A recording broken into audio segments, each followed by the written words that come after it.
Powers and duties of the courts and officers. Courts means the revenue courts and officers means the revenue officers. A commissioner or a collector, a subdivisional officer or a tehsildar shall respectively within his division, district, subdivision or tehsil exercise all the powers and discharge all the duties conferred and imposed on him either by or under this act or by or under the Rajasthan Tenancy Act 1955 or any other law for the time being in force. Commissioner, collector, SDO or tehsildar shall within the division, district, subdivision or tehsil exercise the all powers conferred by this act or by the Rajasthan Tenancy Act or any other time being in force law and discharge the all duties, perform the all duties which conferred or imposed under this act or by the Rajasthan Tenancy Act or by any other time being in force law. Subsection 2, the settlement commissioner shall be in charge. Settlement commissioner shall be in charge of the all matter relating to the settlement throughout the state and shall in respect thereof exercise the such powers and discharge the such duties as are conferred and imposed on him by or under this act or any other law for the time being in force. Who shall be in charge of the all matter relating to the settlement in the state of Rajasthan? The settlement commissioner, and such officer shall exercise the such power and discharge the such duties which is conferred and imposed upon him by the this act 1956 act or any other law for the time being in force. The director of land record. The director of land record shall be in charge of the all matter relating to the survey and the preparation, revision and maintenance of the land records.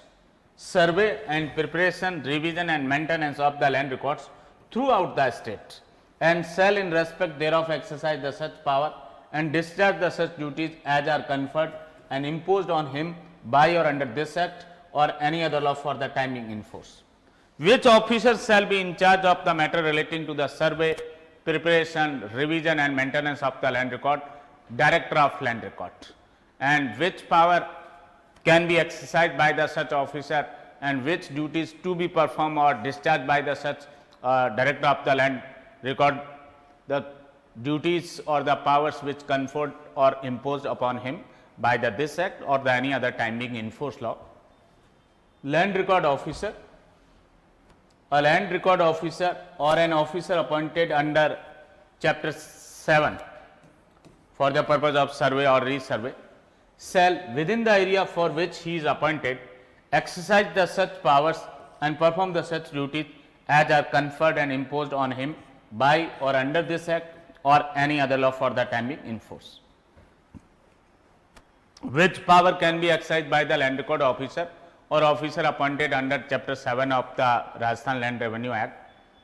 The power which is conferred upon him by the this act or by the time being in force law or the duties which is imposed upon him by the this act or the any other time being in force law as per the subsection 4 of the section 25.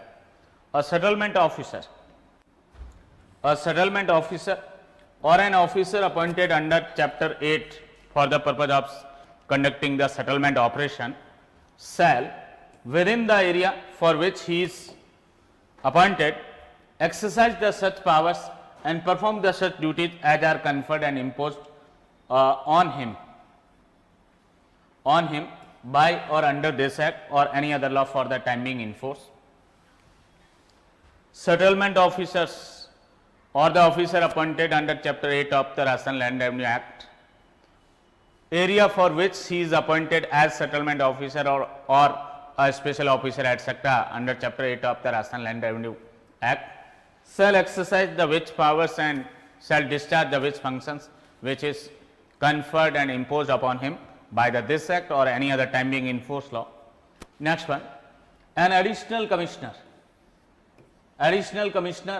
or an additional settlement commissioner or an additional or assistant director of land records or an additional collectors or an additional tehsildars shall within the area for which he is appointed exercise the such powers and perform the such duties respectively of commissioner or settlement commissioner, director of land record or the collector or a tehsildar in such cases of the matters of the classes of cases or the matters under this act or under any other law for the time being in force, as the state government may direct, and every additional commissioner, additional settlement commissioner, additional or assistant director of land records, additional collectors or additional tehsildar, while exercising the any such power or performing any such duty, shall for all purpose be deemed to be the commissioner, settlement commissioner or director of land record or the collector or tehsildar, as the case may be, of the area for which he is appointed. Means additional commissioner shall exercise the power and discharge the duty of commissioner. Additional settlement commissioner shall exercise the powers and perform the duties of the settlement commissioner. Additional or assistant director of land records exercise the power of and perform the duties of the director of land records, and additional collector exercise the power of the collector and perform the duties of the collector, and additional tehsildar exercise the power and perform the duty of tehsildar, and all these officers shall deemed to be a divisional commissioner, settlement commissioner, director of the land records, deemed to be collector and deemed to be tehsildar, etc., within the area for which the such officers to be appointed as in that position, that status, at that rank. An assistant collector or naib tehsildar shall within the district or the tehsil, within the district or tehsil as the case may be, to which he is appointed, exercise the such powers and perform the such duties as are conferred and imposed on him by or under this act or any other law for the time being in force, as may be delegated to him by a general or special orders of the state government.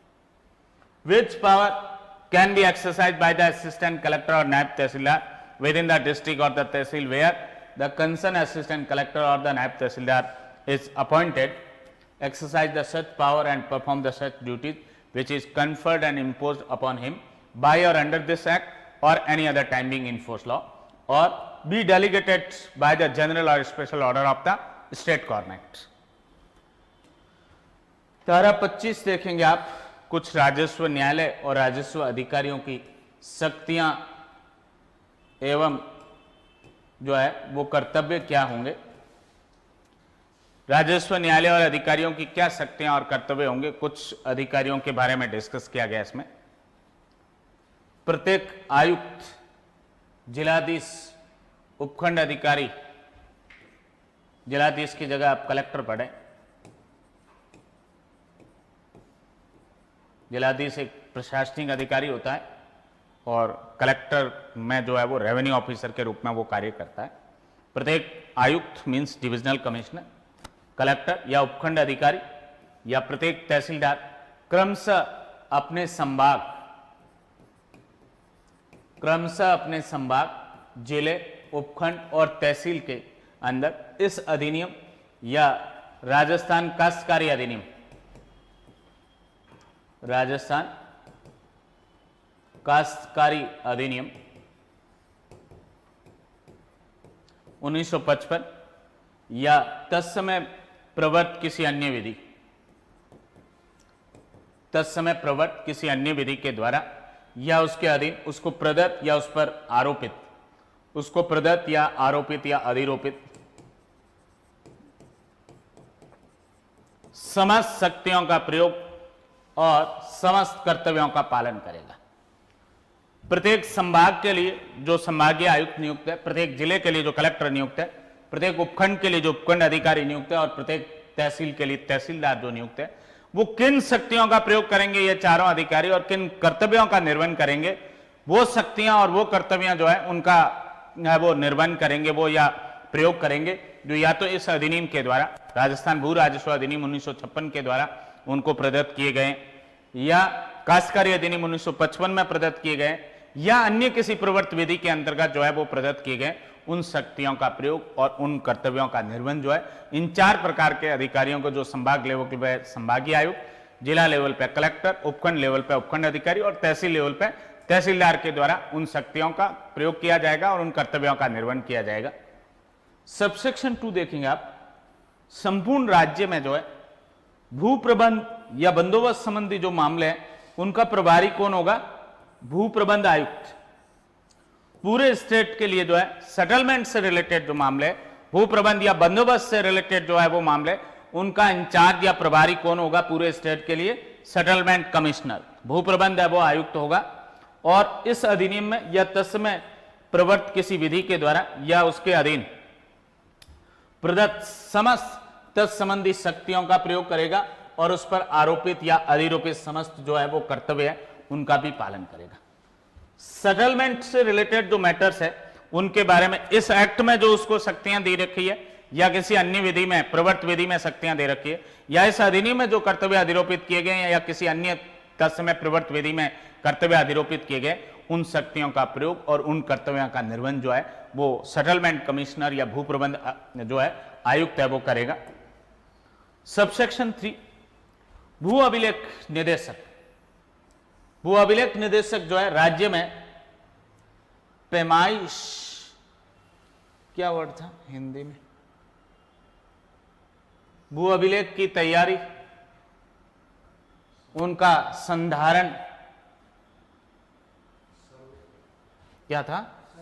सर्वे था, तो सर्वेक्षण हो गया। सर्वेक्षण, भू अभिलेख की तैयारी और क्या था? रिवीजन। रिवीजन का मतलब हो गया उनका पुनरीक्षित किया जाना।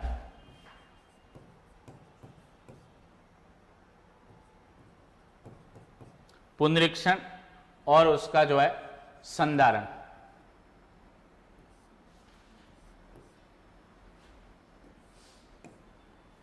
भू अभिलेख निदेशक राज्य के अंदर जो है सर्वेक्षण संबंधी मामले, भू अभिलेख की तैयारी करना, समय समय पर उसका रिवीजन करना, और एक और नहीं था क्या, नक्शा भी, मेंटेनेंस के लिए, तो ये हो गया संधारण। सर्वेक्षण करना, भू अभिलेख को तैयार करना, उसका पुनरीक्षण करना और उनका संधारण करना, इनसे संबंधित सभी मामलों का जो है वो प्रभारी कौन होगा पूरे राज्य के लिए? भू अभिलेख निदेशक होगा। तथा इस अधिनियम तथा तत्संबंधी प्रभावशील किसी अन्य विधि के द्वारा या उसके अधीन प्रदत्त समस्त तत्संबंधी शक्तियों का प्रयोग और उस पर आरोपित समस्त कर्तव्यों का पालन भी करेगा। सर्वेक्षण, भू अभिलेख की तैयारी, पुनरीक्षण और संधारण से संबंधित मामलों का भू अभिलेख निदेशक पूरे राज्य के लिए जो है वो क्या है? प्रभारी होगा। और इस अधिनियम में और अन्य किसी प्रवर्त विधि के अंदर जो शक्तियां उसको दे रखी है वो लैंड रिकॉर्ड से रिलेटेड, भू अभिलेख से संबंधित उन सभी शक्तियों का और उन सभी कर्तव्यों का निर्वहन जो है कंसर्न जो है वो भू अभिलेख निदेशक के द्वारा वो किया जाएगा। भू अभिलेख अधिकारी जो डिस्ट्रिक्ट लेवल का अधिकारी है, कलेक्टर होता है जनरली। प्रत्येक भू अभिलेख अधिकारी और अध्याय 7 के अधीन नियुक्त कोई अधिकारी, अध्याय 7 के अंदर जो है वो सर्वे और रीसर्वे, सर्वेक्षण या पुनः सर्वेक्षण, इसके लिए जो भी अधिकारी है वो नियुक्त किया गया है चैप्टर 7 के अंदर, उस क्षेत्र में जिसके लिए वो नियुक्त हुआ है, इस अधिनियम या तत्समय प्रभावशील या प्रवर्त जो है किसी अन्य विधि के द्वारा या उसके अधीन प्रदत्त की गई शक्तियों का प्रयोग और उन पर आरोपित या अधिरोपित सभी कर्तव्यों का पालन जो है वो करेंगे। भू अभिलेख अधिकारी और अध्याय 7 में नियुक्त किया गया जो अधिकारी है, जिस क्षेत्र में उनकी नियुक्ति हुई है, इस एक्ट में जो शक्तियां दे रखी है या अन्य किसी प्रवर्त विधि में शक्तियां दे रखी है, लैंड रिकॉर्ड से रिलेटेड मैटर्स में, भू अभिलेख से संबंधित मामलों में उन शक्तियों का प्रयोग करेंगे और जो कर्तव्य इस एक्ट में अधिरोपित किए गए या अन्य प्रवर्त विधि के अंदर अधिरोपित किए गए उन कर्तव्यों का निर्वहन भी करेंगे। प्रत्येक भू प्रबंध अधिकारी, सेटलमेंट ऑफिसर, भू प्रबंध अधिकारी या अध्याय 8 के अधीन नियुक्त कोई अधिकारी जो सेटलमेंट ऑपरेशन के लिए नियुक्त होता है, भू प्रबंध क्रियाएं जो है उनका संचालन करने के लिए नियुक्त होता है अध्याय 8 में। तो ऐसा या तो भू प्रबंध अधिकारी या अध्याय 8 के अधीन नियुक्त किया गया अधिकारी उस क्षेत्र में, जिस क्षेत्र में उसकी है वो नियुक्ति की गई है, जिसके लिए वो नियुक्त हुआ है, इस अधिनियम या तत्समय प्रवर्त किसी अन्य विधि के द्वारा या उसके अधीन प्रदत्त शक्तियों का प्रयोग और उन पर आरोपित जो है वो सभी कर्तव्यों का पालन करेगा। भू प्रबंध अधिकारी और अध्याय 8 के अधीन नियुक्त किया गया अधिकारी सेटलमेंट ऑपरेशन कंडक्ट करने के लिए जिस क्षेत्र में यह अधिकारी नियुक्त हुए उस क्षेत्र में इस अधिनियम द्वारा वो भू प्रबंध अधिकारी के रूप में या अध्याय 8 के अंतर्गत जो है वो अधिकारी को जो शक्तियां दे रखी उन शक्तियों का प्रयोग करेंगे और उन कर्तव्यों का जो है वो पालन भी करेंगे। और इस विधि के अलावा किसी अन्य विधि में भी, टीनेंसी एक्ट या अन्य किसी विधि में भी कोई कर्तव्य दे रखे हैं तो उन कर्तव्यों का निर्वहन भी किया जाएगा। प्रत्येक अतिरिक्त आयुक्त, अतिरिक्त भू प्रबंध आयुक्त, प्रत्येक अतिरिक्त या सहायक भू अभिलेख निदेशक, प्रत्येक अतिरिक्त तहसीलदार उस क्षेत्र के भीतर, कलेक्टर नहीं आया क्या, मिसिंग है शायद, प्रत्येक अतिरिक्त तहसीलदार से पहले प्रत्येक अतिरिक्त कलेक्टर,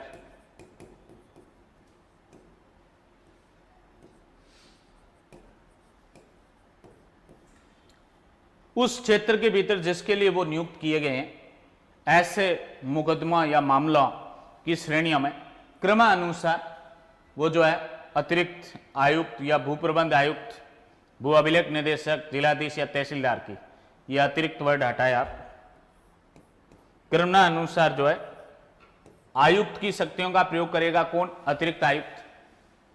भू प्रबंध आयुक्त की शक्तियों का प्रयोग करेगा अतिरिक्त भू प्रबंध आयुक्त। भू अभिलेख निदेशक की शक्तियों का प्रयोग करेंगे अतिरिक्त और सहायक भू अभिलेख निदेशक। और कलेक्टर की शक्तियों का प्रयोग जो है वो कौन करेगा, अतिरिक्त कलेक्टर। कलेक्टर की शक्तियों का प्रयोग जो है वो अतिरिक्त कलेक्टर करेगा। और तहसीलदार की शक्तियों का प्रयोग है वो कौन करेगा, अतिरिक्त तहसीलदार है वो करेगा। जिस पोस्ट का वो एडिशनल है, जिस पद का वो अतिरिक्त है, उस पद की जो शक्तियां हैं उनका प्रयोग जो है कंसर्न अतिरिक्त अधिकारी के द्वारा है वो किया जाएगा। ऐसी शक्तियों का प्रयोग और ऐसे कर्तव्यों का पालन करेगा जैसा राज्य सरकार आदेश दे। और प्रत्येक अतिरिक्त आयुक्त, अतिरिक्त भू प्रबंध आयुक्त, अतिरिक्त या सहायक भू अभिलेख निदेशक, अतिरिक्त या सहायक भू अभिलेख निदेशक, अतिरिक्त कलेक्टर, अतिरिक्त कलेक्टर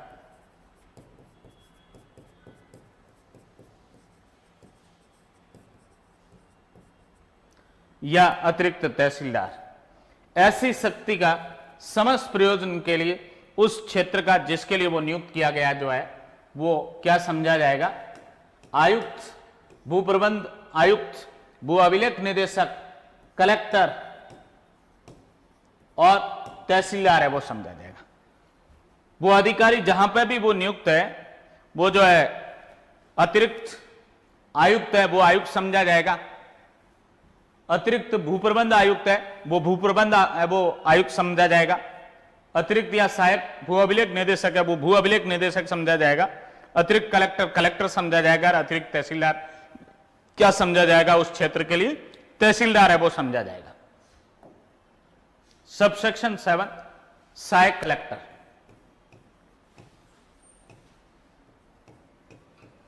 सहायक कलेक्टर या प्रत्येक नायब तहसीलदार, सहायक कलेक्टर और प्रत्येक नायब तहसीलदार जो है उस जिले और तहसील के भीतर जैसी भी स्थिति हो जिसमें वो नियुक्त किया गया है, इस अधिनियम या तत्समय प्रभावशील या प्रवर्त किसी अन्य विधि या राज्य सरकार की किसी सामान्य और विशिष्ट आदेश, राज्य सरकार की किसी सामान्य या विशिष्ट आदेश के द्वारा जैसा कि उसे शक्तियां प्रत्यायोजित की गई है उसके अधीन प्रदत्त शक्तियों का प्रयोग तथा उस पर आरोपित कर्तव्यों का पालन करेगा।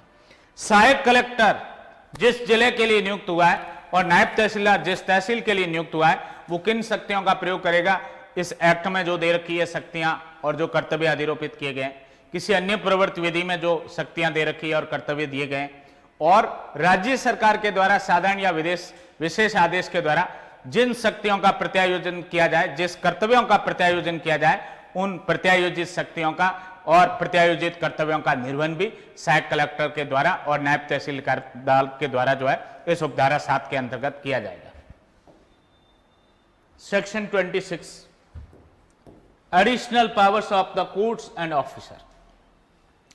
स्टेट गवर्नमेंट में by notification in the official gazette confer on a naib tehsildar all or any of the powers of tehsildar, on a tehsildar all or any of the powers of an assistant collector, on assistant collector all or any powers of the subdivisional officer, SDO or the land record officer or a settlement officer or a collector, on a subdivisional officer all or any of the powers of the land record officer or settlement officer or a collector, and on a land record officer or a settlement officer all or any of the powers of the subdivisional officer or an assistant collector or a collector, on a collector all or any of the powers of the settlement officer, on a commissioner all or any of the powers of the settlement commissioner or director of the land record, and on a settlement commissioner all or any of the powers of the director of the land records. State government has discretionary power under subsection 1st of the section 26 confer additional power to the certain officer, like the confer additional power to the naib tehsildar, which additional power, all or any power of tehsildar. Confer additional power on the tehsildar, which powers, all or any of the power of assistant collector. Confer on an assistant collector additional power, which powers, all or any of the power of SDO, land record officer or settlement officer or a collector, which powers may be conferred by the state government additional on the SDO, all or any power of the land record officer, settlement officer or a collector, which power may be conferred by the state government additional on a land record officer or settlement officer, all or any power of the subdivisional officer or assistant collector or a collector, which power may be conferred additionally to the collector, all or any power of the settlement officer, which power may be conferred additionally on commissioner, all or any of the powers of the settlement commissioner or director of land records, and which power may be conferred additionally on settlement commissioner, all or any power of the director of land records. धारा 26 देखेंगे आप, न्यायालय और अधिकारियों की अतिरिक्त शक्तियां। दो प्रकार की पावर, एक इनहेरेंट पावर होती है और दूसरी क्या होती है, एडिशनल पावर होती है। एडिशनल पावर का मतलब क्या होता है, जिस पोस्ट को, जिस ऑफिस को वो होल्ड कर रहा है उससे सुपीरियर ऑफिस की जो है, सुपीरियर पोस्ट की पावर्स देना क्या है, एडिशनल पावर कहलाता है।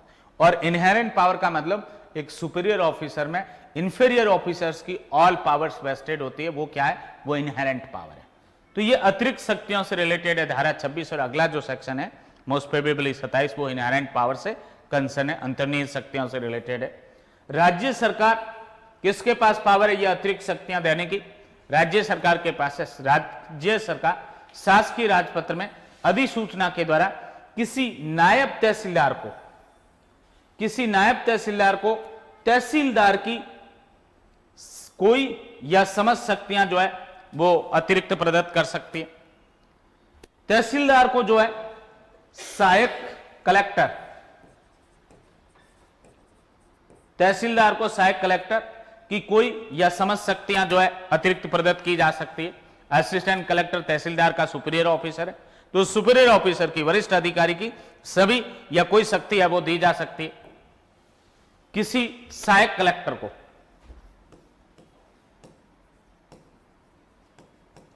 किसी सहायक कलेक्टर को उपखंड अधिकारी, एसडीओ जो है हायरार्की में जो है वो असिस्टेंट कलेक्टर से सुपीरियर होता है। एसडीओ जो है हायरार्की में जो है वो असिस्टेंट कलेक्टर से सुपीरियर होता है। तो सहायक कलेक्टर को उपखंड अधिकारी की अतिरिक्त शक्ति दी जा सकती है। भू अभिलेख अधिकारी की है वो कोई या सभी है वो अतिरिक्त शक्तियां दी जा सकती है। भू प्रबंध अधिकारी की सभी या कोई है वो अतिरिक्त शक्ति दी जा सकती है, और इवन कलेक्टर की भी कोई या समस्त शक्तियां जो है वो अतिरिक्त है वो दी जा सकती है।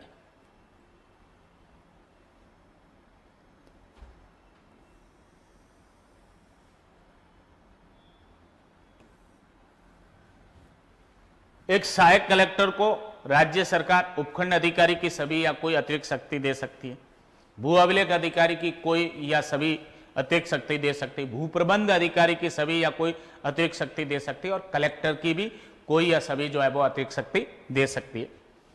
उपखंड अधिकारी को एसडीओ को या उपखंड अधिकारी को जो है भू अभिलेख अधिकारी की, बंदोबस्त अधिकारी या भू प्रबंध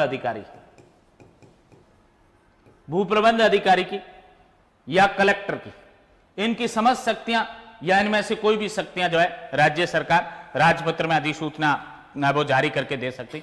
ये सारे ऑफिसर क्या है वो एसडीओ के सुपीरियर ऑफिसर है, चाहे वो लैंड रिकॉर्ड ऑफिसर है, चाहे वो सेटलमेंट ऑफिसर है, चाहे वो कलेक्टर है। ये जो वरिष्ठ अधिकारियों की शक्ति जो है वो कलेक्टर की, भू प्रबंध अधिकारी की और भू अभिलेख अधिकारी की, उपखंड अधिकारी को राज्य सरकार है वो इस धारा 26 में प्रदत्त कर सकती है। किसी भू अभिलेख अधिकारी को या भू प्रबंध अधिकारी को जो है किसकी शक्तियां है वो दे सकती है, उपखंड अधिकारी की शक्तियां है वो दे सकती है, और सहायक कलेक्टर या कलेक्टर की जो है वो कोई या समस्त शक्तियां है वो दे सकती है। लैंड रिकॉर्ड ऑफिसर का काम अलग है, लैंड रिकॉर्ड से कंसर्न है, और सेटलमेंट ऑफिसर का काम सेटलमेंट से कंसर्न है। बट इनको जो है ऑर्डिनरी जो रेवेन्यू ऑफिसर्स है, एसडीओ, असिस्टेंट कलेक्टर और कलेक्टर, उपखंड अधिकारी, सहायक कलेक्टर और कलेक्टर की सभी या कोई शक्तियां जो है वो दी जा सकती है। कलेक्टर को कलेक्टर अभिप्रेत है ऐसा लिखा हुआ है, तो ऐसा जरूरी नहीं है कि इनकी दी ही जाए, कलेक्टर की है वो पावर दी जा सकती है। एज कलेक्टर कम लैंड रिकॉर्ड ऑफिसर हो सकता है, तो कलेक्टर की तो दी जा सकती है। हालांकि हायरार्की में जो है उपखंड अधिकारी और सहायक कलेक्टर मेरी नजर में ये इंफीरियर ऑफिसर है, इनकी भी दी जा सकती है। क्यों? एसडीओ का इनका काम स्पेशल फील्ड में है, only concern to the land record, और इसका काम केवल सेटलमेंट से कंसर्न है। These officers are not a ordinary revenue officer, only deal the particular subject. तो इनको अपनी पावर्स के अलावा जो है एसडीओ एक रेवेन्यू ऑफिसर है, असिस्टेंट कलेक्टर एक रेवेन्यू ऑफिसर है और कलेक्टर एक रेवेन्यू ऑफिसर है, उनकी ऑर्डिनरी पावर्स भी इन स्पेशल ऑफिसर्स को दी जा सकती है एडिशनल पावर के रूप में। किसी कलेक्टर को जो है वो भू प्रबंध अधिकारी की कोई या समस्त शक्तियां हैं वो अतिरिक्त है वो दी जा सकती है। किसी आयुक्त को जो संभाग लेवल पर नियुक्त होता है उसको भू प्रबंध आयुक्त की और भू अभिलेख निदेशक की जो है वो कोई या समस्त शक्तियां हैं वो प्रदत्त की जा सकती है। ये एक ऑर्डिनरी ऑफिसर है वो संभागीय आयुक्त, और इनको कुछ स्पेशल ऑफिसर्स, भू प्रबंध आयुक्त पूरे स्टेट का एक ऑफिसर होता है, और लैंड रिकॉर्ड डायरेक्टर ये भी पूरे स्टेट का एक ऑफिसर है। इनकी पावर्स जो है इस संभागीय आयुक्त को या आयुक्त को अतिरिक्त रूप में प्रदत्त की जा सकती है राज्य सरकार के द्वारा। और लास्ट में भू प्रबंध आयुक्त को, सेटलमेंट कमिश्नर जो है उसको भू अभिलेख निदेशक की कोई या समस्त शक्तियां जो है राज्य सरकार शासकीय राजपत्र में अधिसूचना के द्वारा है वो कन्फर या प्रदत्त है वो कर सकती है। Subsection 2, the powers conferred under subsection 1 shall be exercised in such areas and in respect of the such cases and matters or class of the cases and the matters as the state government may direct. Such additional power may be exercised by the such officer in respect of the which areas, in respect of the which cases, in respect of the which matters or the class of the cases and matters, it be directed by the state government in same notification and by a subsequent notification or the direction. उपधारा 2 देखेंगे आप। उपधारा 1 के अधीन जो प्रदत्त शक्तियां जो क्या है, अतिरिक्त शक्तियां, एडिशनल पावर है, ये ऐसे क्षेत्रों में, ऐसे मामलों में, ऐसे है वो मामलों की श्रेणियों में जैसा राज्य सरकार जो है वो निर्देश दे, जैसा राज्य सरकार निर्देश दे प्रयोग में वो लाई जाएगी। कौन से क्षेत्रों के संबंध में, कौन से जो है वो मामलों के संदर्भ में, कौन से मामला और जो है वो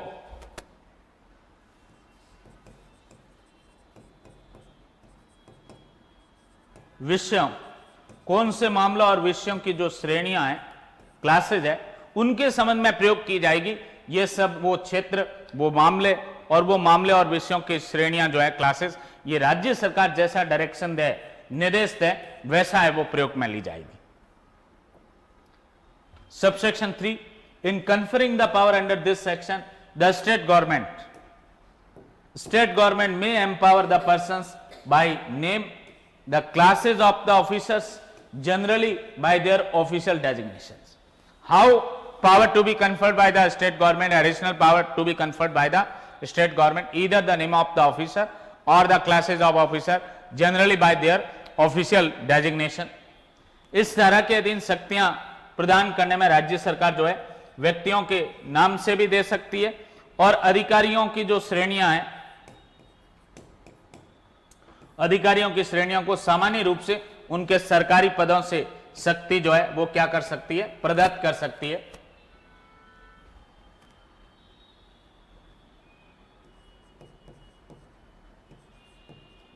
कैसे दे सकती है शक्ति है वो राज्य सरकार? अधिकारी के या व्यक्ति के नाम से भी दे सकती है। मींस केडी चारण को जो है ये पावर है वो दी गई तो ये बाय नेम हो गई, और एसडीओ ऑफ जो है वो सो एंड सो एरिया या ऑल एसडीओज ऑफ द राजस्थान, तो ये क्या है, ये उनका डेजिग्नेशन जो है, पदनाम जो है उनसे है वो दी जा सकती है। दोनों में से किसी भी प्रकार से है वो पावर है वो दी जा सकती है। Subsection 4, if an officer in any tehsil, subdivision, district, division or other area who has been invested by name with any power under this section, it transferred to the an equivalent office of the same nature in another tehsil, subdivision, district, division or area, he shall, unless the state government otherwise directs he held to be invested with the same powers under this section in such other tehsil, subdivision, district, division or the area. Means the power has been conferred to the one officer by designation or by name etc., and subsequently he transferred from the that tehsil to the another tehsil, that district to the another district, that division to the another division or that area to the another division. Then the subsequently he transferred to the area, division, district etc., tehsil, whether he can exercise the such power already conferred under the earlier areas etc., he may be exercise the such power unless or until it is restricted by the state government at the time of the transfer. उपधारा 4 देखेंगे आप, यदि किसी तहसील उपखंड, यदि किसी तहसील उपखंड, जिला, संभाग या अन्य क्षेत्र, इसमें कई अधिकारी का इस धारा के अधीन किन्हीं शक्तियों के नाम द्वारा अधिष्ठित किया गया हो, क्षेत्र में कई या किसी है,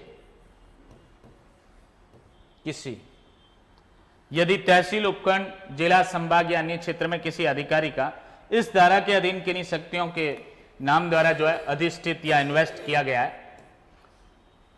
और वो उसी प्रकार के किसी समान पद पर किसी अन्य तहसील उपखंड, जिला, संभाग या अन्य क्षेत्र में स्थानांतरण किया जाए, तो वो इस धारा के अधीन ऐसी अन्य तहसील उपखंड, जिला, संभाग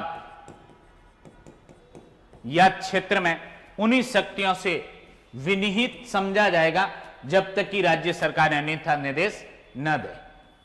मीन्स ये हुआ कि मान लो एक तहसीलदार जो है एक तहसील में नियुक्त था और उसको एडिशनल पावर इस धारा 26 की है वो राज्य सरकार ने दी, उसके बाद उस तहसील से किसी दूसरी तहसील में उसका ट्रांसफर हो गया, तो उसी रैंक पे तहसीलदार की है वो रैंक पे ही उसका ट्रांसफर हुआ है, तो पहले वाली तहसील में जहां वो अपॉइंट था उसको जो पावर दे रखी थी, क्या वो दूसरी तहसील में भी अपनी उस पावर को एक्सरसाइज कर सकता है? यस, कर सकता है, बट राज्य सरकार ने यदि उस पावर को ट्रांसफर करते समय रेस्ट्रिक्ट कर दिया कि एडिशनल पावर जो आपको यहां दी गई थी ये अगली तहसील में आपको उपलब्ध नहीं होगी, जो ऑर्डिनरी पावर है आपकी तहसीलदार पद की केवल वो ही उपलब्ध होगी, आपको जो है वो असिस्टेंट कलेक्टर या एसडीओ एटसेट्रा की पावर है वो नहीं होगी, तो ऐसी कंडीशन में राज्य सरकार का निर्देश जो है वो क्या होगा, अधिमानी प्रभाव रखेगा। और राज्य सरकार ने इससे कॉन्ट्रेरी किसी प्रकार का डायरेक्शन नहीं दिया है, तो जो पावर पहले वाली तहसील में वो एक्सरसाइज कर रहा था तहसीलदार एडिशनल पावर, वो जिस नई तहसील में ट्रांसफर हुए वहां पर भी वो अतिरिक्त शक्ति का प्रयोग कर सकता है। Section 27, inherent power of the courts and officer. In addition to the powers specified in section 25 and 26, a commissioner shall on being conferred power under clause G of section 26 have all the powers of the land record officer and the officer subordinate to the land record officer. A revenue appellate authority shall have all the powers of the collector, SDO or assistant collector and a tehsildar. Section 27 is concerned to the inherent power of the superior courts or superior officers of inferior courts or inferior officers.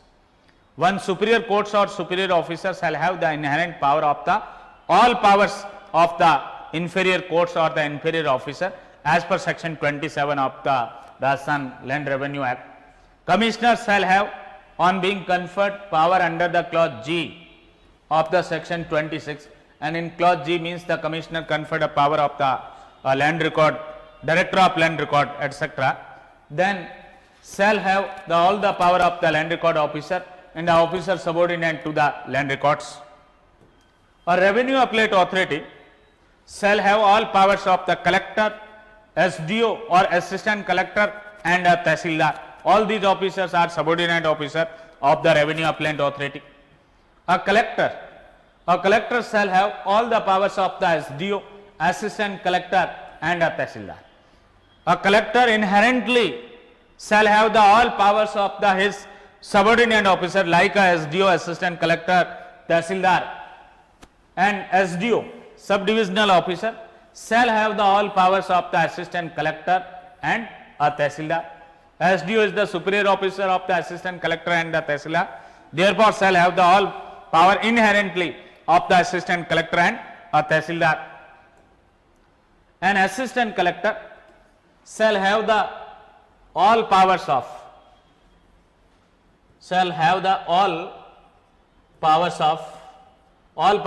a tehsildar and naib tehsildar, because the assistant collector is the superior officer of tehsildar and naib tehsildar. All powers inherently vested in the assistant collector which are conferred to the tehsildar and naib tehsildar. A tehsildar shall have all the powers of naib tehsildar. A land record officer or a settlement officer shall have all the powers of tehsildar, naib tehsildar or on the officer appointed under the chapter 7 or chapter 8 of this act. A land records officer and settlement officer shall have the power of tehsildar and naib tehsildar, and also shall have the powers of the officer appointed under chapter 7 or chapter 8 of this act. धारा 27 देखेंगे आप, अंतर्निहित शक्तियां किससे related है? अंतर्निहित। और पिछली धारा अतिरिक्त शक्तियां, एडिशनल पावर से कंसर्न थी। Additional power generally superior officer की रहती है, एक इंफीरियर ऑफिसर को सुपीरियर ऑफिसर की पावर जो है वो एडिशनल पावर होती।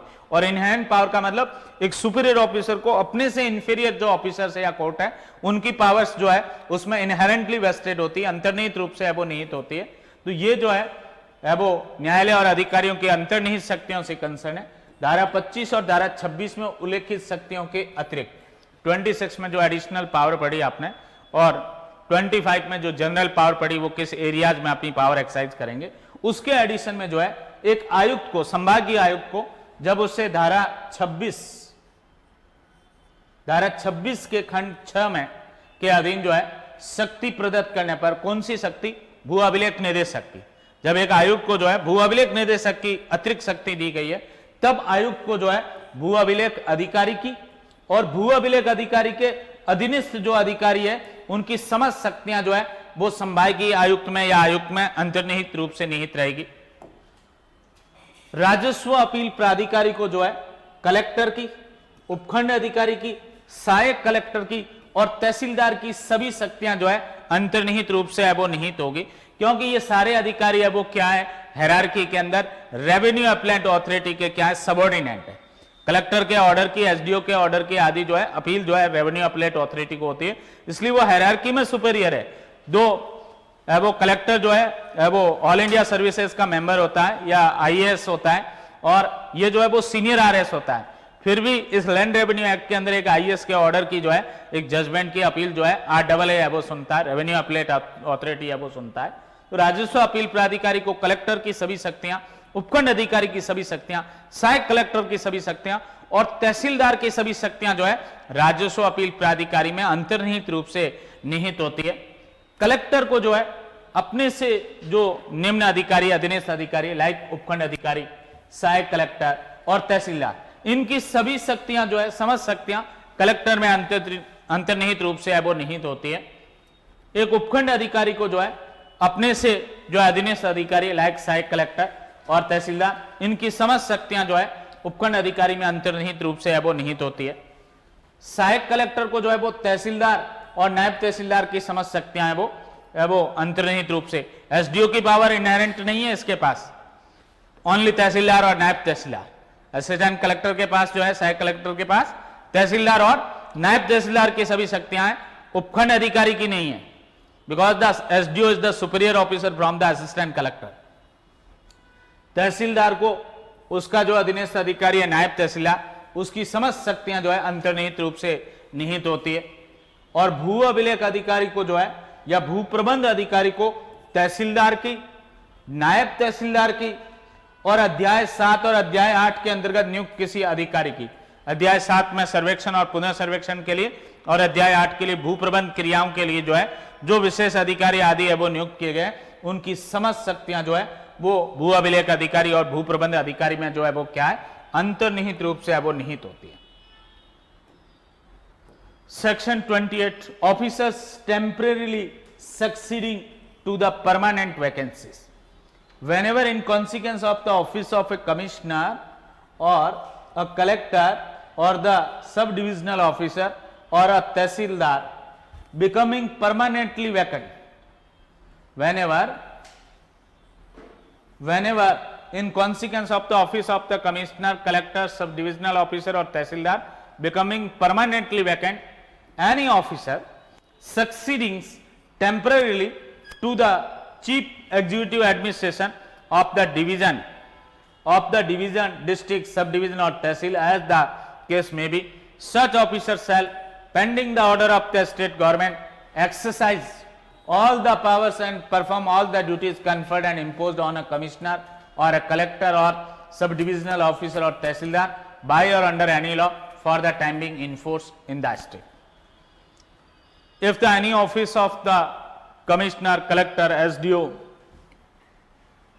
or tehsildar becomes permanently vacant, then who shall exercise the temporary power of that divisional commissioner, collector, SDO or the tehsildar who is succeeding, officer succeed temporarily to the chief executive administration of that division, that district or the subdivision or tehsil, shall exercise the power of that officer and perform the duties of that officer until or unless the orders of the state government have been made in respect of the discharge of power and exercise the power of that vacant office. धारा 28 देखेंगे आप, स्थायी रिक्त स्थानों पर अस्थायी रूप से अनुगामी होने वाले अधिकारी। जब किसी आयुक्त, कलेक्टर या उपखंड अधिकारी या तहसीलदार का पद स्थायी रूप से रिक्त होने के फलस्वरूप कोई अधिकारी किसी संभाग, जिला, उपखंड या तहसील जैसी भी स्थिति हो, उनके प्रशासन में मुख्य कार्याधिकारी का अस्थायी रूप से अनुगमन करता है। ऐसा अधिकारी जो है वो संभाग, जिला, उपखंड और तहसील के प्रशासन में जो है मुख्य कार्य अधिकारी का अस्थायी रूप से अनुगमन करता है, सक्सीड करता है, उसका जो है उत्तरवर्ती होता है उसका। ऐसा अधिकारी राज्य सरकार की आज्ञा निकलने तक, राज्य सरकार के आदेश होने तक जो है वो राज्य में प्रवर्तित किसी विधि के द्वारा या उसके अधीन आयुक्त और कलेक्टर, उपखंड अधिकारी या तहसीलदार को प्रदत्त समस्त शक्तियों का प्रयोग या उस पर आरोपित समस्त कर्तव्यों का पालन जो है वो करेगा। जो जस्ट उस ऑफिसर से नीचे के रैंक का अधिकारी है, उस अधिकारी के द्वारा अस्थायी रूप से अपने सुपीरियर ऑफिसर की जो है वो शक्तियों का प्रयोग और कर्तव्यों का निर्वहन किया जाएगा। मान लो कलेक्टर का ऑफिस जो है वो परमानेंटली वैकेंट हो जाता है, तो सीनियर मोस्ट जो एडीएम है वहां पर, सीनियर मोस्ट जो एडिशनल कलेक्टर है, उसके द्वारा कलेक्टर की पावर एक्सरसाइज की जाएगी जब तक कि राज्य सरकार ऑर्डर नहीं कर देती है वो कि इस एडीएम के द्वारा कलेक्टर की पावर एक्सरसाइज की जाएगी। या आयुक्त का पद खाली हो गया है तो एडिशनल कमिश्नर या अन्य कोई सक्सीडिंग ऑफिसर है उसके द्वारा एक्सरसाइज किया जाएगा। उपखंड अधिकारी का पद यदि रिक्त हो गया है तो उसी क्षेत्र में दूसरे किसी उपखंड का जो उपखंड अधिकारी है या अन्य कोई अधिकारी जो उसका जो है वो सक्सीडिंग है, उत्तरवर्ती है, उसके द्वारा उपखंड अधिकारी की शक्तियों का प्रयोग है वो किया जाएगा जब तक राज्य सरकार जो है उस बारे में आदेश है वो नहीं कर देती। Section 29, temporary absence of the officers.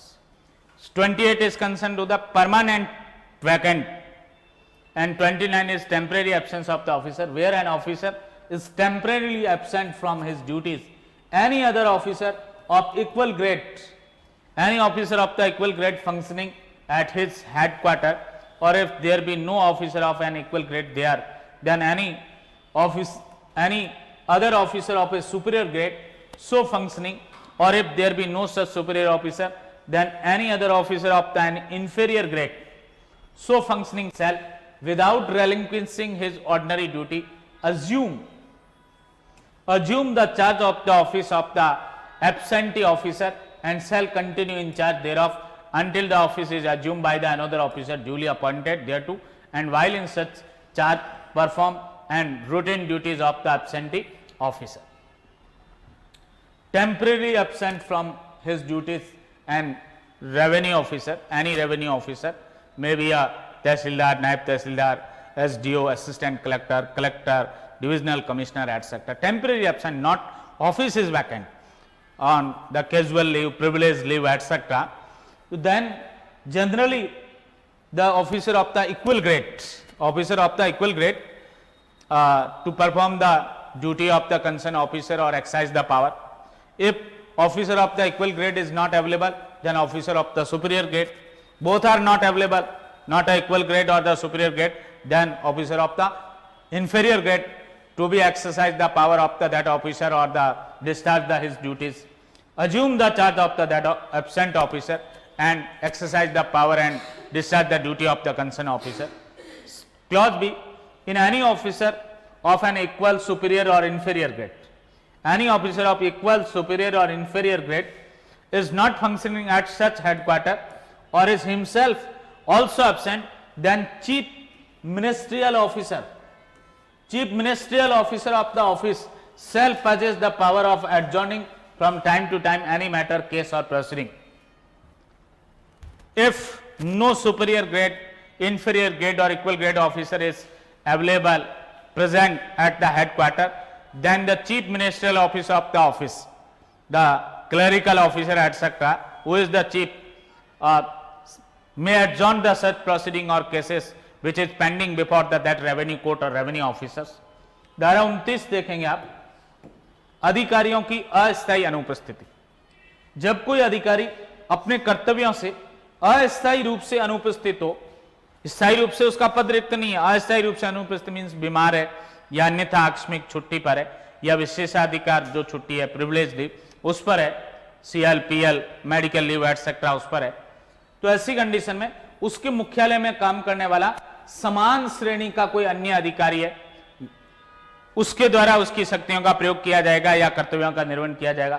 और समान श्रेणी का कोई अधिकारी नहीं हो तो इस प्रकार काम करने वाला उच्चतर श्रेणी का कोई अन्य अधिकारी है, उसके द्वारा न समान श्रेणी का न उच्चतर श्रेणी का कोई अधिकारी हो तो वहां ऐसे है वो काम करने वाला जो निम्नतम श्रेणी का अन्य कोई अधिकारी है वो अपने सामान्य कर्तव्यों को बिना त्यागे, अपने सामान्य कर्तव्य जो उस ऑफिसर के नाते उसके उनका भी निर्वहन करेगा और उसके एडिशन में जो है अनुपस्थित अधिकारी के पद का कार्यभार या चार्ज जो है वो संभालेगा, अज्यूम करेगा वो, और उसका प्रभारी या इंचार्ज है वो बना रहेगा जब तक कि पद का कार्यभार उसके लिए विधिवत नियुक्त किसी अन्य अधिकारी द्वारा नहीं संभाल लिया जाए, तब तक वो ऐसे समय तक अनुपस्थित अधिकारी के नित्य प्रति या रूटीन के जो कर्तव्य है उनका पालन करता रहे।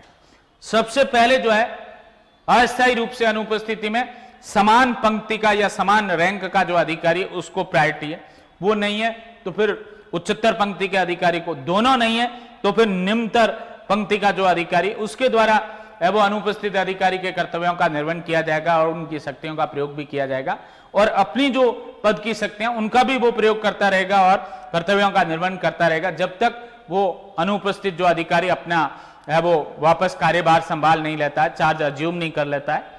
और यदि ये समान, उच्चतर और निम्नतर श्रेणी का कोई भी अधिकारी मुख्यालय पर उपस्थित नहीं है, मुख्यालय पर कार्य है वो नहीं कर रहा हो, और या ये जो समान, उच्चतर और निम्नतर श्रेणी के अधिकारी भी क्या है, ये भी अनुपस्थित हो उस तारीख को जिस दिन जो है अन्य अधिकारी है वो उपस्थित है, तो वहां कार्यालय का जो मुख्य अनुसचिवीय कर्मचारी या अधिकारी, ऑफिसर था ना वर्ड, ऑफिशियल, कार्यालय का मुख्य अनुसचिवीय जो कर्मचारी है, मींस जो क्लेरिकल जो ऑफिसर्स है, वरिष्ठ लिपिक आदि, उनमें जो सीनियर मोस्ट है, जो चीफ है, मुख्य जो है वो लिपिकीय अधिकारी जो है, उसके द्वारा समय समय पर किसी मामला या किसी वो मुकदमा या कार्रवाई को जो है वो क्या किया जाएगा, एडजॉर्न करने की पावर है। उसके पास हियरिंग की या कोई ऑर्डर करने की पावर नहीं, ओनली एडजॉर्नमेंट देने की जो है, स्थगन देने की शक्ति है इस धारा 29 के खंड ख के अंतर्गत। Part D of the chapter 3 is concern to the patwaris, kanungos, revenue inspector etcetera. Section 30, formation and alteration of the Patwari's circle, and this power is vested in Director of Land Record. Director of Land Record, with the previous sanction of the state government, may from time to time arrange the village of the each district in Patwari's circle and may alter the number and limits of the such circle. Which officer shall have the power to arrange the village of the each district in Patwari circles? This power is vested in the Director of Land Record, and such powers shall be exercised by the Director of Land Record with previous sanction of the state government. And Director of Land Record shall have also power to alter the number of the Patwari circle and the limits of the Patwari circle under section 30 of the Rajasthan Land Revenue Act. खंड ग देखेंगे आप, अध्याय 3 का, पटवारी कानून को निरीक्षक आदि से संबंधित है, और इसमें धारा 30 से लेकर 36 तक, मोस्ट प्रोबेबली 30 to 36 जो प्रोविजंस है इनसे कंसर्न है। सबसे पहले धारा 30 जो है, प्रीलिम्स में कभी कभी प्रश्न आता है इस पे, पटवार हलकों का निर्माण और उसमें परिवर्तन। पटवार हलके जो है या पटवारी के हलके जो है, इनको बनाना और उनका परिवर्तन करना, ये शक्ति किसमें निहित है? ये भू अभिलेख निदेशक, किसमें निहित है? भू अभिलेख निदेशक। क्या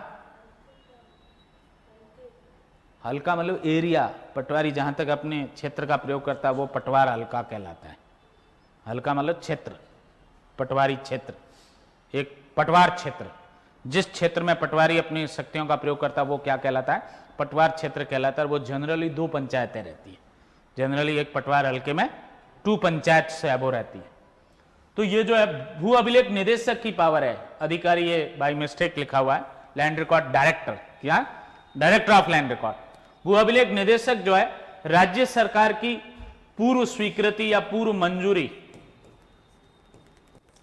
राज्य सरकार की पूर्व मंजूरी से प्रत्येक जिले के जो गांव हैं, विलेज या विलेजेस, विलेजेस था, विलेजेस ही होगा, यदि गांव है तब तो विलेजेस ही होगा, और गांव है वो तब विलेज होगा। Villages of the each district, गांवों को जो है, प्रत्येक जिले के गांवों को समय समय पर पटवार हलके में या पटवार क्षेत्र में जो है व्यवस्थित कर सकता है या निर्माण कर सकता है, और ऐसे हलकों या क्षेत्रों की संख्या और सीमाएं जो है वो परिवर्तित भी कर सकता है। पटवार हलकों का या क्षेत्रों का निर्माण करना और उनकी संख्या और सीमाओं में परिवर्तन करने की शक्ति किसमें निहित है? भू अभिलेख निदेशक में। और भू अभिलेख निदेशक इस शक्ति का प्रयोग कैसे करेगा? राज्य सरकार की पूर्व मंजूरी से। सेक्शन नंबर भी पूछे जा सकते हैं और पावर किसकी ये भी आपसे पूछी जा सकती है। 31 appointment of the patwaris. Subject to the rules made under this act, the collector shall appoint a patwari to each circle for the maintenance and correction of the annual register and the records under chapter 7, and for the collection of the all rents and revenues and other demands due from the landholders and the tenants of the circle for which he is appointed, and for such other duties as the state government may prescribe. What are the duties of the patwaris? Maintenance and correction of the annual register and records under chapter 7, for the collection of the all rents, revenues and other demands due from the landholder and the tenants of the circle for which he is appointed, and in addition to that, for such other duties as the state government may prescribe. Which authority is the appointing authority of patwari? Collector. Collector shall appoint the patwaris for the patwar circle and subject to the rule made under this act. पटवारियों की नियुक्ति, ये प्रश्न पहले भी objective paper में पूछा हुआ है। पटवारी की नियुक्ति कौन करता है? Who is the appointing authority of Patwari? Collector. कौन है? इस अधिनियम के अंतर्गत बनाए गए नियमों के अधीन कलेक्टर जो है, कलेक्टर या collector, what ever is correct, collector अध्याय 7 के अंतर्गत प्रत्येक हलके में वार्षिक जो रजिस्टर है, अभिलेखों का संधारण है, उनका संशोधन है, जिस हलके के लिए वो पटवारी नियुक्त किया गया है उसके भूमिधारियों और काश्तकारों से प्राप्त संपूर्ण लगान, राजस्व, अन्य जो मांग है उनकी वसूली के लिए और ऐसे अन्य कर्तव्यों के लिए जो कि राज्य सरकार विहित करे, पटवारी नियुक्त करेगा। कौन नियुक्त करेगा? कलेक्टर नियुक्त करेगा। और कौन से कार्य है वो करने के लिए? पटवार हलके के अंदर जो है वार्षिक रजिस्टर और अभिलेखों का संधारण और संशोधन करने के लिए, और दूसरा जो उसका कर्तव्य है भूमि धारकों और काश्तकारों से प्राप्त संपूर्ण लगान, राजस्व और अन्य मांगे उसकी वसूली के लिए, और थर्ड जो है अन्य कर्तव्यों के निर्वहन के लिए। ये 3 प्रकार के कर्तव्यों का निर्वहन करने के लिए जो है वो पटवारी को कौन नियुक्त करेगा? पटवार हलके या क्षेत्र के लिए कलेक्टर के द्वारा नियुक्त किया जाएगा। और किसके अधीन रहते हुए? Subject to the rule made under this act, इस अधिनियम के अधीन बनाए गए नियमों के अधीन रहते हुए। Section 32, formation and alteration of the land record inspection circle. Formation of the land record inspection circle and alteration of the land record inspection circle. And for the land record inspection circle, one officer to be appointed, that is known as RI. What? RI, Revenue Inspector. Revenue Inspector.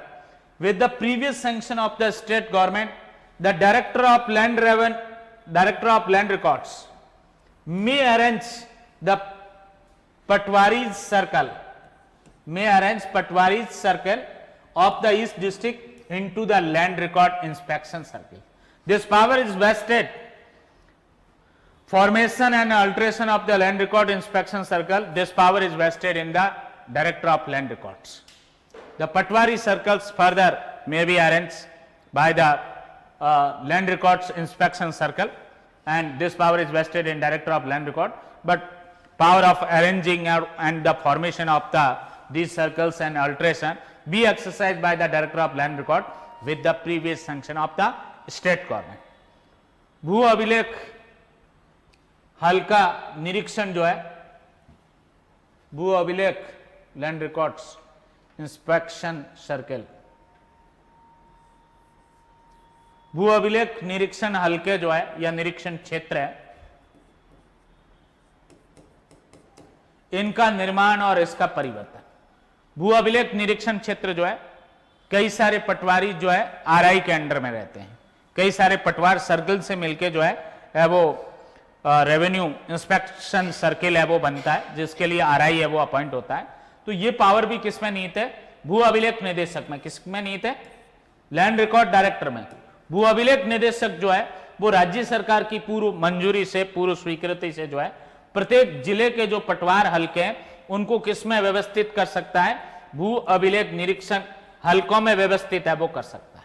राज्य सरकार की पूर्व मंजूरी से राज्य सरकार की पूर्व स्वीकृति या मंजूरी से जो है वो भू अभिलेख निरीक्षक पटवार हलकों को जो है भू अभिलेख निरीक्षण हल्के या क्षेत्र के अंदर जो है अरेंज या व्यवस्थित है वो कर सकता है। Section 33 appointment of girdawar kanungos and land record inspectors subject to the rules made under this act the collector shall appoint to each land records inspection circle a girdawar kanun go or the land record inspector for the proper supervision. For what purpose? For the proper supervision, maintenance and correction of the annual register and records under chapter 7 of this act. Which authority is the appointing authority of the girdawar kanun go and RI land record inspector? The collector. Collector is the appointing authority subject to the rule made under this act. And for what purpose these officers shall be appointed by the collector? For proper supervision, maintenance and correction of the annual register and record under chapter 7 of this act. धारा 33 देखेंगे आप, गिरदावर कानून गो और भू अभिलेख निरीक्षक की नियुक्ति। इस अधिनियम के अंतर्गत बनाए गए नियमों के अधीन प्रत्येक भू अभिलेख निरीक्षण हल्के के लिए, जो पिछले सेक्शन में भू अभिलेख निरीक्षण हल्का जो है वो बनाया गया है, उसके लिए कुछ अधिकारी नियुक्त हो सकते हैं।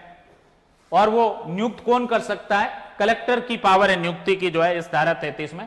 कलेक्टर अध्याय 7 के अंतर्गत जो है वार्षिक रजिस्टर और जो अभिलेख है रिकॉर्ड ऑफ राइट्स आदि अधिकार अभिलेख, उनके उचित पर्यवेक्षण के लिए, संधारण के लिए और भूल सुधार के लिए जो वार्षिक रजिस्टर है और जो अभिलेख है उनके उचित पर्यवेक्षण, संधारण और भूल सुधार के लिए जो है वो हर भू अभिलेख निरीक्षण जो हल्का है उसके लिए गिरदावर नियुक्त कर सकता है या कानून को नियुक्त कर सकता है या भू अभिलेख निरीक्षक है वो नियुक्त कर सकता है।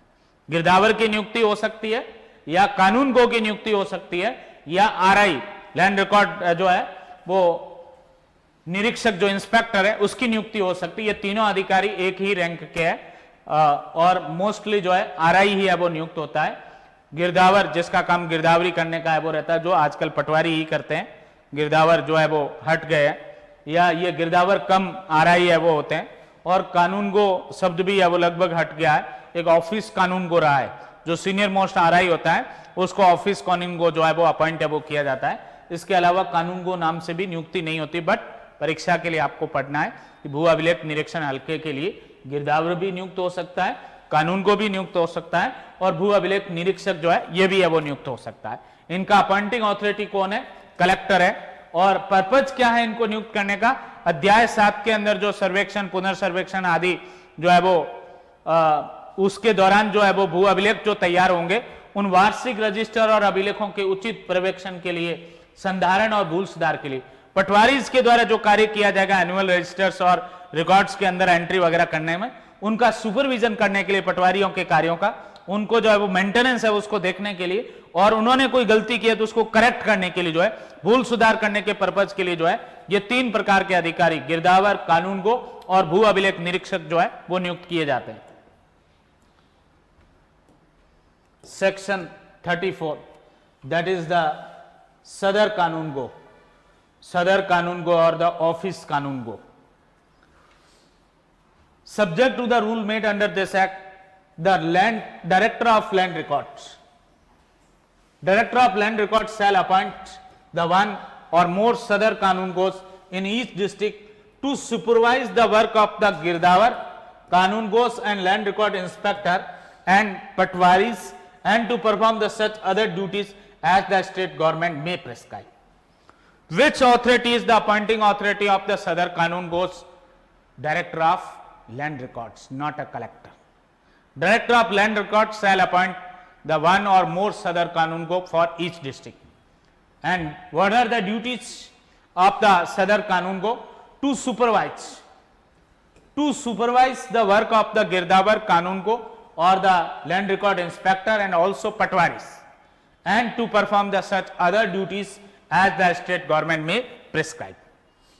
सदर कानून को आप देखेंगे धारा 34 के अंदर जो है, इस अधिनियम के अंतर्गत बनाए गए नियमों के अधीन भू अभिलेख निदेशक, कौन? Land record director.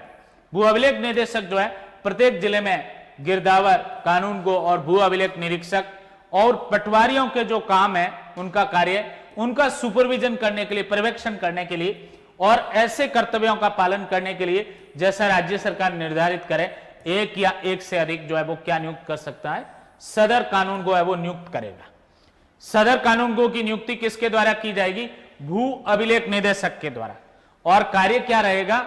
गिरदावर, कानूनगो, भू अभिलेख निरीक्षक और पटवारी, इनके कार्य का पर्यवेक्षण करना, सुपरविजन करना और अन्य कोई कार्य भी जो राज्य सरकार उसे है वो प्रेस्क्राइब करे, राज्य सरकार विहित करे, उन कर्तव्यों का निर्वहन करने के लिए एक जिले के अंदर एक या एक से अधिक सदर कानून को कौन नियुक्त करेगा?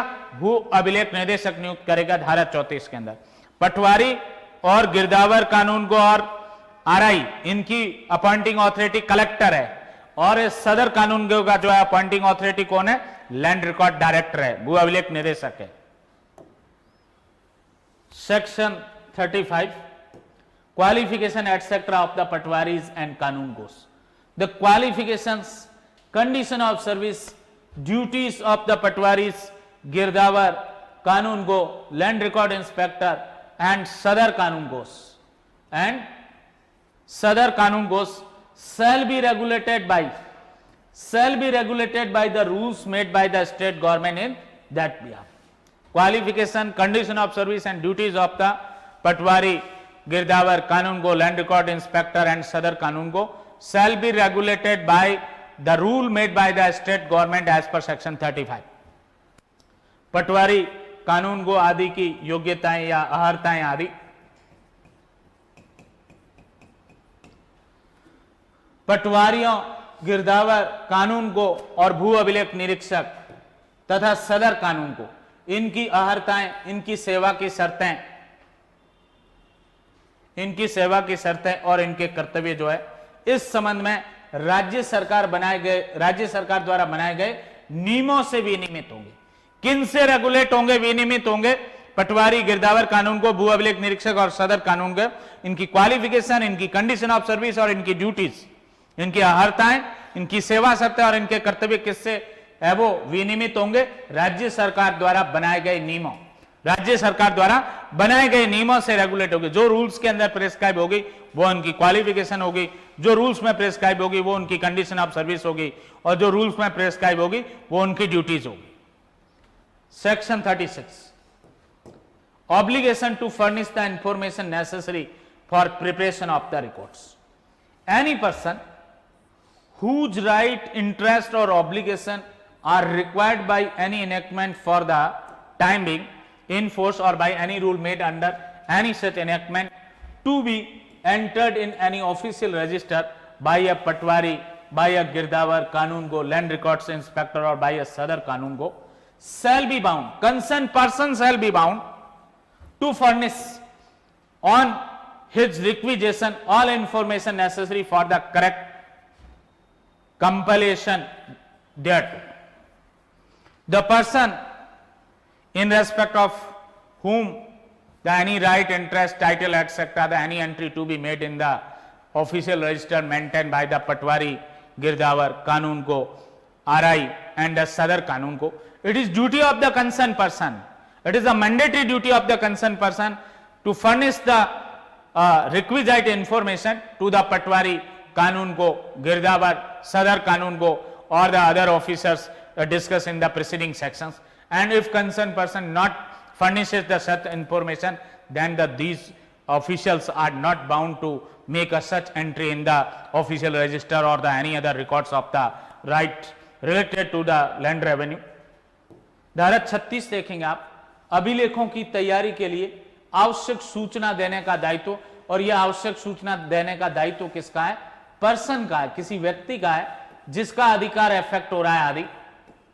किसी व्यक्ति जिसके अधिकार हेतु या दायित्व तत्समय प्रभावशील या प्रवर्त किसी अधिनियम के द्वारा या किसी अधिनियम के द्वारा या ऐसे किसी अधिनियम के अंतर्गत बनाए गए किसी नियम के द्वारा किसी सरकारी रजिस्टर में दर्ज करने के लिए यदि किसी पटवारी के द्वारा गिरदावर कानून को भू अभिलेख निरीक्षक के द्वारा या सदर कानून गो के द्वारा अपेक्षा की जाए तो उसकी अधियाचना पर उसके सही संकलन के लिए समस्त सूचना देने के लिए वो व्यक्ति है वो क्या होगा, बाध्य होगा। किसी व्यक्ति के किसी अधिकार हित या दायित्व के संबंध में जो है कोई प्रविष्टि एंट्री की जानी है सरकारी रजिस्टर के अंदर, वो रजिस्टर पटवारी गिरदावर कानून को, सदर कानून को, आरआई आदि इनके द्वारा जो है वो मेंटेन किया जाता है। और ये अधिकारी कोई सूचना मांगते हैं कि भैया ऐसी एंट्री करने के लिए हमें कुछ चाहिए, आपका म्यूटेशन भरे तो म्यूटेशन के लिए वारिसनामा चाहिए हमें, आप उनके वारिस हो, इसका कोई सबूत ला के दीजिए, आप सरपंच से लिखा के लाइए या अन्यथा कहीं से लिखवा के लाइए आप। तो यदि वो सूचना है वो जो म्यूटेशन भरवाना चाहता है उसकी ये ड्यूटी है कि वो इंफॉर्मेशन भी दे, ऐसी है वो सूचना प्रोवाइड भी करे कंसर्न पटवारी आदि को धारा 36 के अनुसार। या मान लो किसी ने परचेज किया है तो सेल डीड की कॉपी या किसी के फेवर में गिफ्ट हुआ है तो गिफ्ट डीड की कॉपी आदि जो है वो प्रोवाइड करे। और भी कोई इंफॉर्मेशन मांगे तो वो सूचना है वो दे कि, और यदि वो ऐसी सूचना नहीं देता है तो ये अधिकारी बाउंड नहीं है उस है वो एंट्री को करने के लिए। Next part E of the chapter 3 of the this act, provision related to the village have been repealed. Section 37 to 40 all provision have been repealed. E जो है किससे कंसर्न था, विलेज सर्वेंट।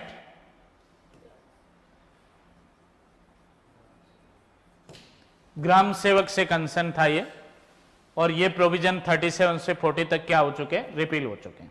40 है भैया सुनेंगे आपको, है ना, जिसका डाउट था अभी थोड़ी देर में। Termination of the services of लंबरदार।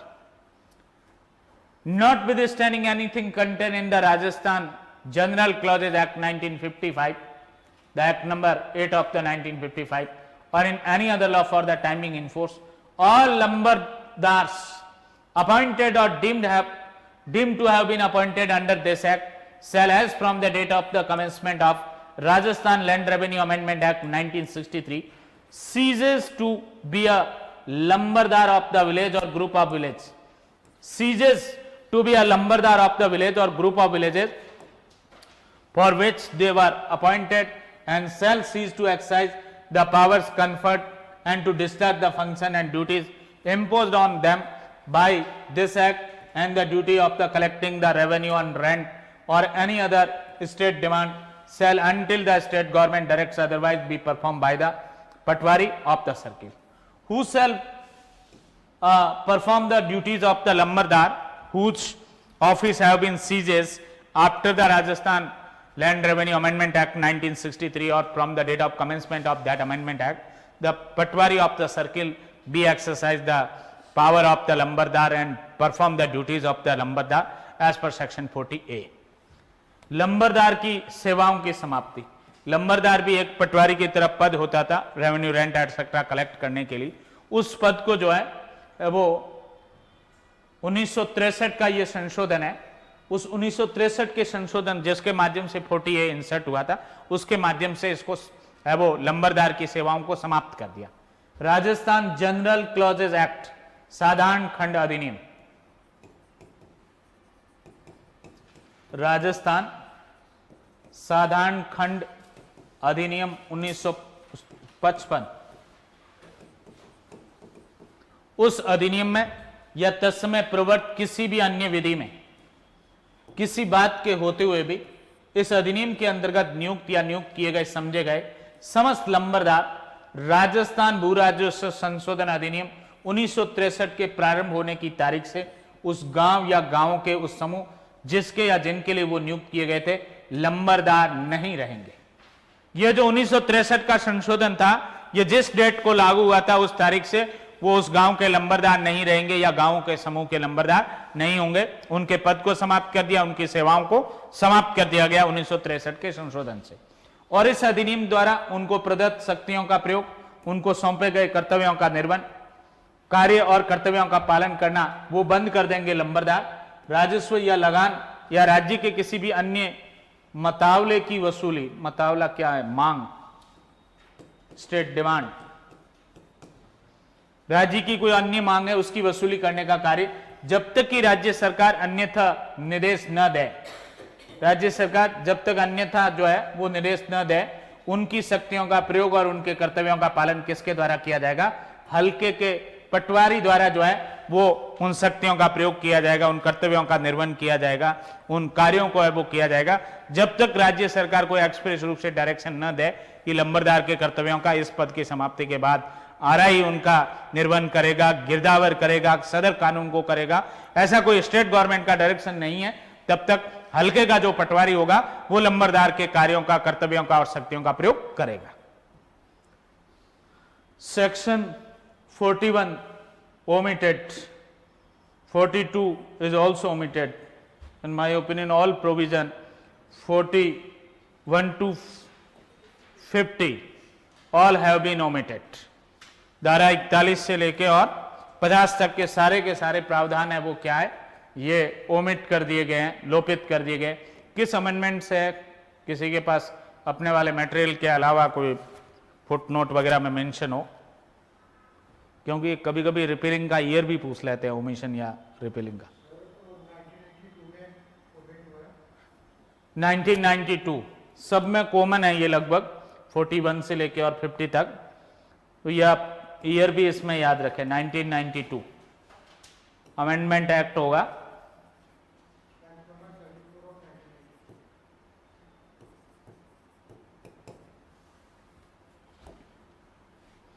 तो ये धारा 41 से लेकर और 50 तक के सारे प्रावधान 1992 के संशोधन से क्या कर दिए गए? निश्चित कर दिए गए, रिपील कर